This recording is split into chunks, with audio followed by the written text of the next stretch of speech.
اے آئی سے آپ پوچھیں کچھ بھی، آپ کی ہر ہدایت ایک ڈیٹا سینٹر میں ہی پروسیس ہوتی ہے، لیکن یہ ڈیجیٹل مراکز ماحول پر گہرے منفی اثرات مرتب کرتے ہیں، جس کی وجہ سے دنیا بھر میں مقامی آبادی اور ماحولیاتی تنظیمیں ان کے خلاف آواز اٹھا رہی ہیں۔ تو پھر کیوں نہ ڈیٹا سینٹرز خلا میں ہی منتقل کر دیے جائیں؟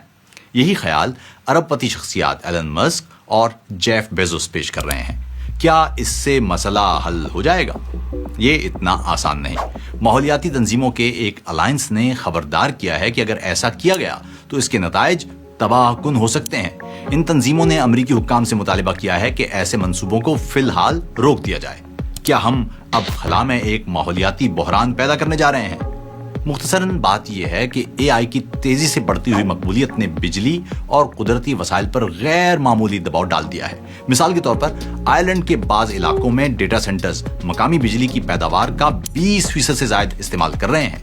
اور پھر صرف بجلی ہی نہیں، پانی بھی ایک بڑا مسئلہ ہے۔ سرور فارمز بے پناہ حرارت پیدا کرتے ہیں، جسے کم کرنے کے لیے بڑی مقدار میں پانی استعمال کیا جاتا ہے۔ اسی وجہ سے دنیا کے مختلف ممالک میں مقامی آبادی اور قانون ساز ان منصوبوں کی مخالفت کر رہے ہیں۔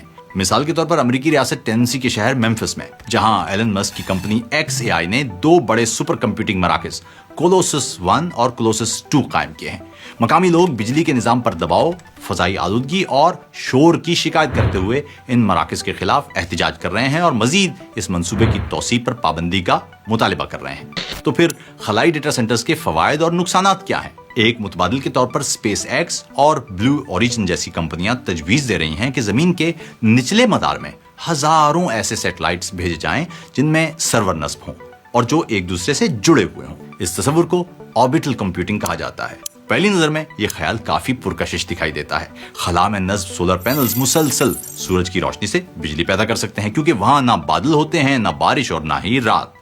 پھر خلا میں پیدا ہونے والی حرارت براہ راست خلا کے ویکیوم میں خارج کی جا سکتی ہے، اس لیے زمین کی طرح پانی سے کولنگ کرنے کی ضرورت نہیں پڑتی۔ حامیوں کا کہنا ہے کہ اگر کمپیوٹنگ کا بڑا حصہ خلا میں منتقل کر دیا جائے تو زمین پر موجود بجلی، پانی اور زمین کے وسائل پر دباؤ کم ہو جائے گا، جبکہ اے آئی کی ترقی بھی جاری رہے گی۔ لیکن ماحولیاتی تنظیموں اور خلائی پالیسی کے ماہرین کا کہنا ہے کہ یہ علاج بیماری سے بھی زیادہ خطرناک ثابت ہو سکتا ہے۔ جولائی 2026 میں پیئر، ارتھ جسٹس اور ڈارک اسکائی انٹرنیشنل نامی تنظیموں نے ایک درخواست دائر کی جس میں کئی خطرات کی نشاندہی کی گئی۔ سب سے پہلے ہے فضا کی آلودگی۔ راکٹ کی لانچنگ سے سیاہ کاربن، ایلومینا اور نائٹروجن آکسائڈ جیسی آلودہ گیسیں خارج ہوتی ہیں۔ اس کے علاوہ جب سیٹلائٹس 5 سے 15 سال بعد اپنی مدت پوری کر لیتے ہیں تو وہ دوبارہ زمین کی فضا میں داخل ہو کر جل جاتے ہیں۔ اس عمل کے دوران ایلومینیم آکسائڈ، مرکری اور نایاب دھاتیں فضا کی بالائی تہہ میں شامل ہو جاتی ہیں۔ اس سے زمین کی اوزون تہہ اور ممکنہ طور پر موسمیاتی نظام کو نقصان پہنچ سکتا ہے۔ دوسرا مسئلہ ہے وسائل کا زیاں۔ اتنی بڑی تعداد میں سیٹلائٹس بنانے کے لیے نایاب دھاتوں کی بے پناہ مقدار درکار ہوگی۔ یہی دھاتیں ہمارے موبائل فون، کمپیوٹر، الیکٹرک گاڑیوں اور تقریباً تمام جدید ڈیجیٹل آلات میں استعمال ہوتی ہیں۔ اور پھر آتا ہے ایک اور مسئلہ، لائٹ پولوشن۔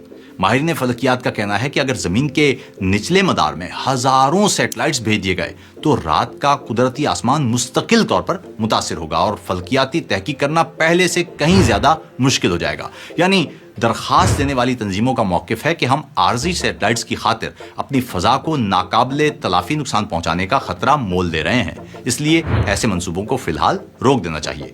تو اگر خلا میں اربوں ڈالر کے ڈیٹا سینٹرز بنانا بھی خطرناک ہے تو پھر متبادل کیا ہے؟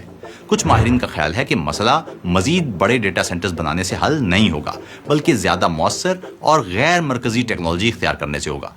اوپن سورس ماڈلز جیسے میٹا کا لاما، علی بابا کا کوئن اور ڈیپ سیک یہ ثابت کر رہے ہیں کہ نسبتاً چھوٹے اور بہتر انداز سے تیار کیے گئے ماڈلز بھی بہت سے کاموں میں بڑے لینگویج ماڈلز جیسی کارکردگی دکھا سکتے ہیں، جبکہ انہیں کہیں کم کمپیوٹنگ طاقت درکار ہوتی ہے۔ اسی طرح ایپل انٹیلیجنس اور گوگل جیمنائی نینو جیسی ٹیکنالوجیز روزمرہ کے کام جیسے ای میل دوبارہ لکھنا، تصاویر کو ایڈٹ کرنا یا آڈیو کی سمری بنانے کا کام براہ راست آپ کے اسمارٹ فونز پر انجام دیتی ہیں۔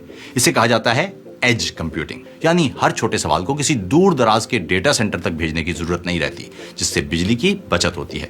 اور آخر میں بات سسٹینیبل سولوشنز کی۔